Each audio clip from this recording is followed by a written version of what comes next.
এরপরে প্রশ্ন হলো, স্ত্রীর নামের সাথে স্বামীর নাম যুক্ত করা যাবে কিনা জানলে আমাদের অনেক ভালো হয়। স্ত্রীর নামের শেষে স্বামীর নাম যুক্ত করা আমাদের দেশে একটা ট্র্যাডিশন। স্বামীর নাম যদি কামাল থাকে, স্ত্রীর নাম যদি জরিনা থাকে, তাহলে জরিনা কামাল রাখে।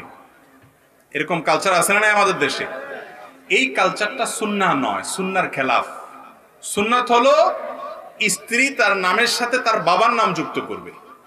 কথার কথা জরিনার নাম জরিনা আর তার বাবার নাম খালেদ, তাহলে লেখা হবে জরিনা খালেদ। কেন? কারণ হলো নাম এটা মানুষের নিজের এবং নিজের বংশের পরিচয়কে বহন করে।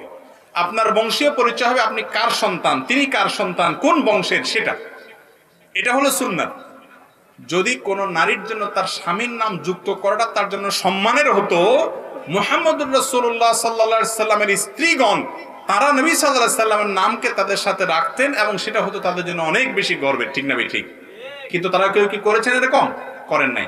কেউ যদি এরকম রাখেন তাতে কোনো গুনাহ হবে না, বেদাত হয়ে যাবে না, এটা কেউ সওয়াব মনে করে না, কোনো অসুবিধা নাই। কিন্তু এটা সুন্নাহ না। সুন্নাহ হলো বাপের নামটা যুক্ত করে রাখা।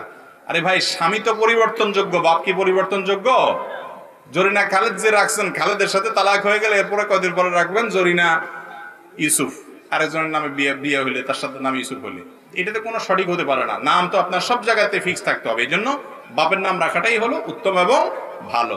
এখন এগুলা মহিলারা যদি কোনো স্বামীকে বলে, আমরা স্বামীরা অনেক সময় দেখা যায় এত মহব্বতে আমাদের উতরায় মাঝে মধ্যে, সিস্টেম অনসিস্টেম, শূন্যতা আর গায়ের শূন্যতা আমরা বুঝি না। আমরা বলি হ্যাঁ এটা কেমন কথা, আমার নাম রাখবা না, তখন আমরা ভুলের মধ্যে চলে যাই। আল্লাহ তাআলা বুঝার তৌফিক দান করুন।